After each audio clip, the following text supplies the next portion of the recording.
Hello, my name is Dr. Erika Hope, and I'm a GYN Oncology Fellow in the Washington, D.C. metro area.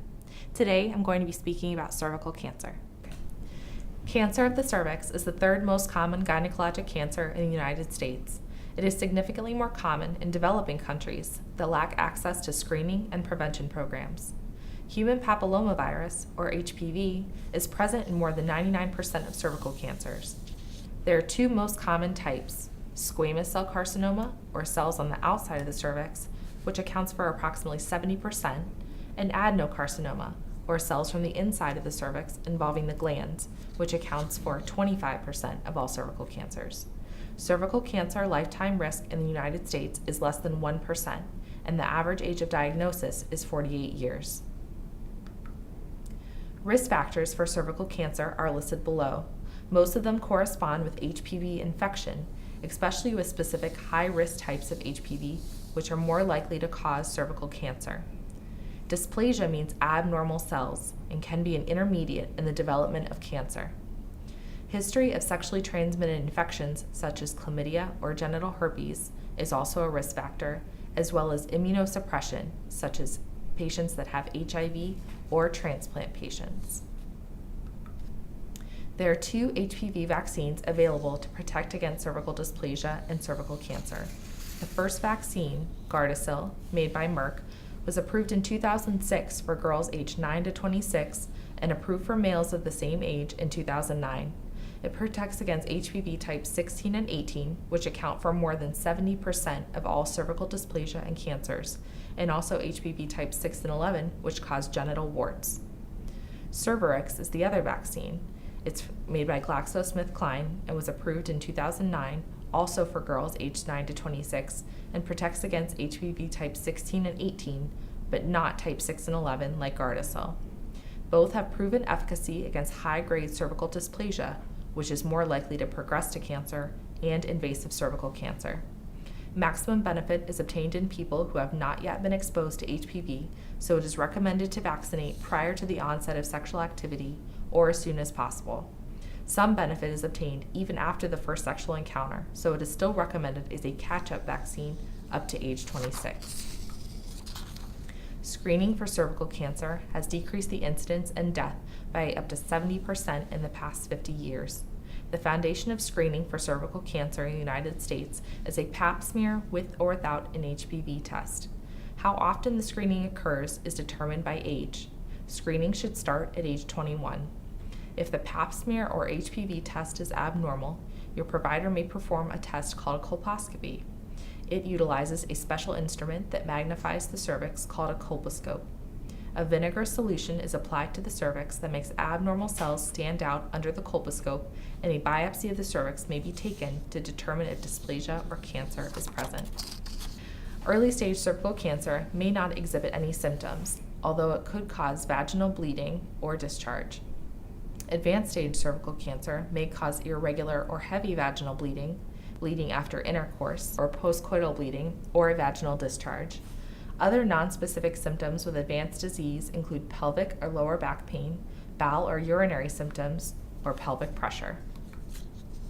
Cervical cancer is staged by a thorough exam, which may take place in the operating room, and proven cancer on biopsy. Your provider may also order or perform other tests, such as an evaluation of the bladder or rectum, or imaging such as X-ray, CT, or PET scan. Cervical cancer is different from other gynecologic cancers, such as ovarian or uterine cancer, because they typically require surgery prior to determining the stage of the cancer. Your provider may refer you to a GYN oncologist who is specialized to take care of gynecologic cancers. Cervical cancer has stages 1 through 4, with 1 being cancer that is only involving the cervix, and 4 being spread to other organs, such as the bladder, rectum, and outside of the pelvis. Stage 2 involves the vagina and tissues surrounding the uterus. Stage 3 involves the lower part of the vagina, the pelvic wall, and may affect the kidney. There are many other subclassifications within these stages based on the size and exact location of the cancer, and these will help to determine the appropriate treatment. Lymph nodes are not typically included in the staging, but may factor into management decisions. Stage 1, as we discussed previously, is disease that is confined to the cervix.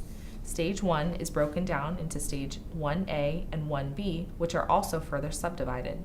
Stage 1A is microscopic cancer, or cancer that cannot be seen with the naked eye.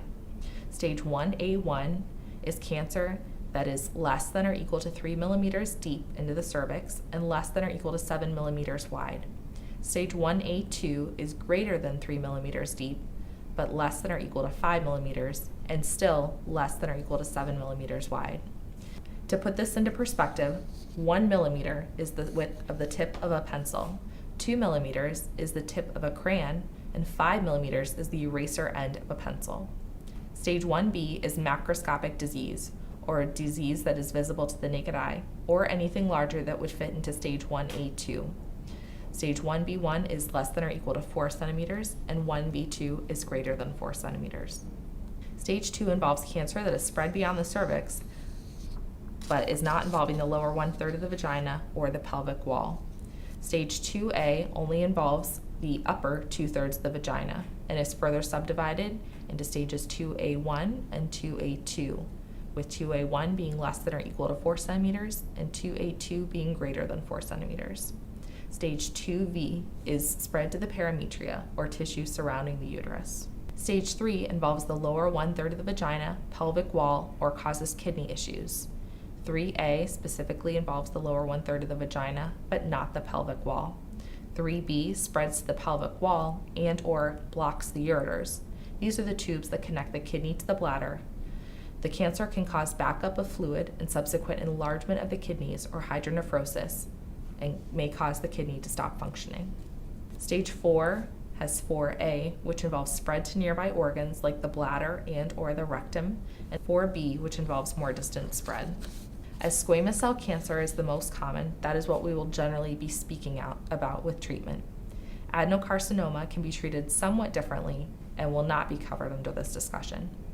The two mainstays of treatment for cervical cancer are surgery and radiation. Microinvasive cervical cancer with no additional risk factors, or Stage 1A1, can sometimes be managed with a cervical conization procedure, such as a LEEP or a cold knife cone, and involves removing a portion of the cervix. If negative margins are achieved, meaning there is no cancer at the periphery of the tissue that is obtained, this may avoid a larger surgery and potentially allow to maintain fertility. A simple hysterectomy may also be performed as an alternative for Stage 1A1. Surgery is typically reserved for earlier stage disease, such as 1B1 and below, and involves a modified radical or radical hysterectomy with removal of pelvic lymph nodes. This may or may not include removal of the ovaries. A modified radical or radical hysterectomy is different from a hysterectomy that would be done for benign issues like vaginal bleeding or fibroids. That is called a simple hysterectomy. Modified radical or radical hysterectomy means that more tissue will be removed from around the uterus, cervix, and vagina to achieve negative margins, or no involvement of the cancer in the tissue on the periphery. Treatment is decided on an individual basis, and some women may receive primary radiation therapy instead of surgery for early stage disease if they have other comorbidities and are poor surgical candidates. Some women may also require additional treatment with radiation therapy even after surgery if they have other risk factors. This is called adjuvant therapy. Primary radiation therapy is the treatment for women with more advanced disease, as surgery is not likely to be curative and negative margins usually cannot be achieved. It's usually given with a chemotherapy agent that sensitizes the tissue to the radiation. The radiation is given internally via the vagina as well as externally to the pelvis. This is the 5-year survival for cervical cancer. You can see within Stage 1, the 5-year survival varies widely. A microinvasive cervical cancer with Stage 1A1 that can potentially be treated by a cervical conization procedure has a 5-year survival of 97%, while a larger tumor with Stage 1B2 requires a more radical hysterectomy or radiation therapy, has a 5-year survival of only 75%. The stage of the cancer is the most important factor in determining the prognosis. Therefore, screening and early treatment is very important. Women may experience issues from the surgery itself or from radiation after treatment. Ovarian failure may occur even though the ovaries may be retained at the time of surgery due to changes in blood flow to the ovaries or from the effects of radiation. This may result in infertility, premature menopause, and/or sexual dysfunction. Bowel or bladder dysfunction may result from radiation or from surgery. Your provider will have you follow up frequently after treatment to talk about any issues and to evaluate for cancer recurrence. Symptoms that raise concern for a cervical cancer recurrence include vaginal bleeding or discharge, abdominal pelvic pain, urinary symptoms, and/or a change in bowel habits. A physical and pelvic exam would be conducted as well, and to evaluate for any enlarged lymph nodes or masses palpated. Traditionally, a Pap test is also performed. There is currently insufficient data to support the use of routine imaging. However, your provider may order a CT and/or a PET scan if recurrence is suspected. Recurrent cervical cancer treatment options vary by what was previously used to treat the cancer. If there is a single site of recurrence, a pelvic exoneration may be an option. This involves removal of all organs from a person's pelvic cavity, such as the urinary bladder, urethra, rectum, anus, as well as the vagina, cervix, uterus, tubes, and ovaries if not previously removed. Radiation with chemotherapy can also be considered if it was not already performed with the primary treatment. Chemotherapy can also be considered to help alleviate symptoms caused by the cancer and to improve quality of life. Clinical trials are also available that try new cancer drugs or drug combinations. The take-home points from this talk are: cervical cancer has significantly decreased in the U.S. in the last 50 years, thanks to the advent of screening such as the Pap smear. It is more common in developing countries. It does take years to develop, so there is ample opportunity for screening and intervention.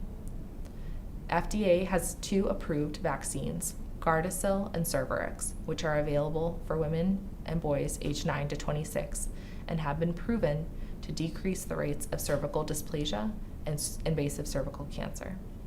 The mainstays of therapy for cervical cancer are surgery and radiation, and is dependent on the stage of the cancer and also the patient, which will be recommended. You also require close surveillance after the cancer to monitor for recurrence. For more information, you can visit the websites listed here: Globe-athon.com, sgo.org, and foundationforwomenscancer.org. Thank you.